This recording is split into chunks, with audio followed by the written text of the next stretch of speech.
How do you do? This is Trixie the Golden Witch, world-renowned otaku, and raving, ranting lunatic. I am here to talk about where I am. If you know me and you've been following me for a while, you may know I'm pretty well traveled, and not even by my own accord. Just growing up, I moved constantly. I had lived in 7 different houses by the time I was 3, according to my parents. I don't remember none of that. All of that was in California. My parents lived on Treasure Island, which is a small, like, I don't know, I don't even know if it's like reclaimed land or something. It's a really tiny island completely covered in buildings next to San Francisco and Oakland. And so I was born in an Oakland hospital, but my family lived on Treasure Island at the time because there is no hospital there. So, we lived in a bunch of places in SoCal, and then my mom is from Virginia, and my parents ran a clothing stall for the Lollapalooza tour that ran through, they ran it in 94 and 95, and so that's why I have stories of things like meeting the drummer of Green Day and being babysat by him when I was a little kid in exchange for my parents, like, giving clothes to the band, stuff like that. And a lot went wrong on the second Lollapalooza tour that my family did. So we ended up, my dad just dropped my mom and me and my younger brother Victor off in Virginia and finished the rest of the tour, then got all of our stuff, packed it onto a Geo Metro, and drove that back across the country. If you know what that car is, you know that that's quite a feat. There was a mattress tied to the top of the little thing. We moved back to Virginia and pretty much periodically moved like every single year just based on changing financial situations, because my dad ended up getting into the car business and was very successful. So year after year, he was making more and more money, but then he kept having like crises of consciousness about the job that would lead him to quit or do something else. It totally changed our family's financial situation. So we went through all kinds of different lifestyles and changes, when I was growing up, and moved a lot, mostly within Virginia, but also I spent a little bit of time in Florida. I spent some time, actually, because my mom, who had never known who her real dad was until she was in her 50s, found him living in Huntington Beach, California, and my parents ended up moving out to take care of him. So currently my parents live out in California. My brothers and I had stayed in Virginia because we were already adults with like some foundation living there, but I ended up moving myself because of past relationships and like wanting to work with people in different cities. I ended up living in Rochester. I lived in Boston for a bit, and I had moved back to Virginia Beach, toured around the country, lived with my parents for a little while, ended up living with family in Virginia most recently. I was living in Yorktown and saying I was living in Portsmouth so that people wouldn't figure out where I live. But now people are going to know where I live because I live in Corbin, Kentucky now. And the reason I live in Corbin, Kentucky is because my very good friend and producer, Riley, the Vizier, part of my hip-hop supergroup Sucker Punch, which releases a new track every single week, so you should always be listening. It's here on YouTube on the ASE Presents channel, but also up on Spotify every single week. We got new songs up. So, in an effort to get everybody in Sucker Punch together so that we can record more often, so that we can do more collaborative projects and just help each other out with our own content, he has actually paid for me to live here. So he's fully paying my rent. He got me a place here in Corbin just so that we could all be closer and work together. Kind of something that I had always wanted to do myself.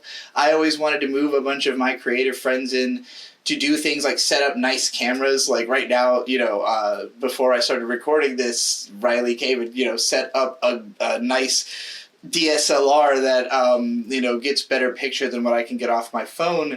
And I don't have to somehow rack focus from 10 feet away. So, like, that simple thing is something, like, I've been waiting 6 years to have. There were times I moved in friends who really like weren't able to help with that kind of thing. So this is the first time I've actually had like, not even at my own accord, I ended up getting moved into someone else who's like, hey, no, I can do those things for you, and I bet you'll make enough money to make it worth my while when I help you with that. So yeah, I've been brought out here to just fucking work hard and get more stuff done. So if you see a productivity uptick in the coming months, just know that's because, my producer finally was able to do something for me. And that's because I was helping out with Mint Salad and her career. And I've been extremely excited at everything that's going on with her. If you don't know Mint Salad, Linktree in the description, you'll learn a lot.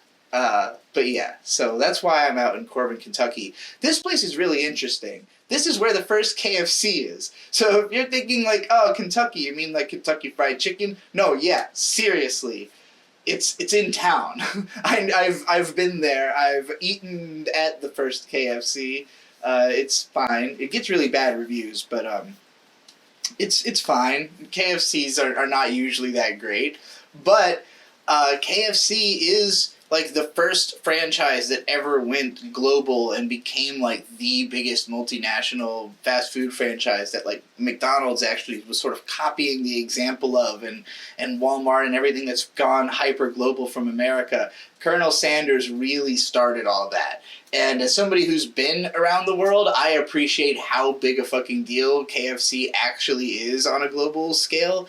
It's probably more beloved outside of America than it is inside, based on for me living in the South where Chick-fil-A is God. It's hard for KFC to even be seen as competition, but like on a world scale, it's massive. And being in this town, like I have a certain belief in like ley lines and fault lines on like a spiritual level, that there are certain places that just by nature of the way that those places are shaped, like people just have an easier time sort of moving around and getting things done. And Corbin is that kind of place. Like it's a very bustling town. It's a small town. It's, in land size and population, it's not very large, but there's always stuff going on. There's always people moving around. There's a pretty active nightlife. There's people coming and going from the town.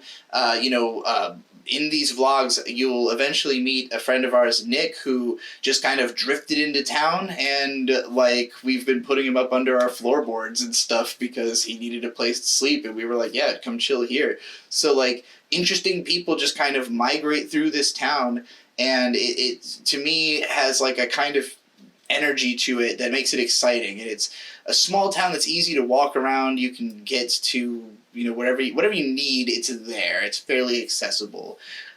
So yeah, I've enjoyed living here. I was excited at the prospect of coming here, having visited a few times.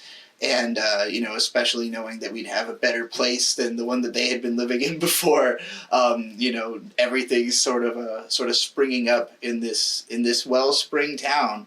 So I like it. I don't know if we're going to stay here for long because, long run, I would love to move to Nevada. They ain't got no income tax.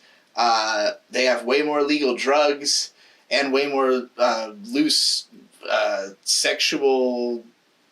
what's the word I'm looking for? Sex work laws. So yeah, like I think that sounds like a place that all of us would thrive, and I'd love to move to Reno and just be in that kind of like, closer to the West Coast. It's also fucking gorgeous out there, and I grew up in the lower eastern woods part of the country, and I'm just used to it, so none of it really impresses me the way that being out in the Southwest does. So as much as I love this place, I do think Corbin is great. It's also as humid as you'd expect from being on the East Coast, and in the long run, I think being on the other side of the country would be more fun. Also, just again, all the legalities there. But as far as like a little town goes, this is like the most fun one I've ever been in. I've never seen a small town that felt so alive. And there's like a town nearby called London that like we went there and nothing existed. Like everything that said it existed on Google Maps like wasn't actually there. it was like a bizarre ghost town, like a weird liminal space of a place that didn't seem actually real. And that was like such a bizarre experience that's what I would consider a fault line. So that's not far away. The ley lines are usually right next to the fault lines. But, you know, like, that town, not real. This town, very real. So, yeah. That's where I'm at. That's what's going on. If you enjoyed this video and you want me to rant like this about some topic of your choosing, anybody who gives me $5 or more on Patreon gets a rant about whatever they want. You just DM me. I will let you know if I know the subject matter. I'm not going to, like, watch a movie or anything for the sake of a rant, but, you know, if I know the thing you're talking about, I will do it. And other than that, you can find all kinds of podcasts I do, all kinds of other videos, and every YouTube video featuring the Golden Witch playlist that's linked on the main part of the channel. Make sure you check out the Anime Alphabet series if you love anime, and everything else I do linked below. Thanks again for watching, and never forget, anime forever!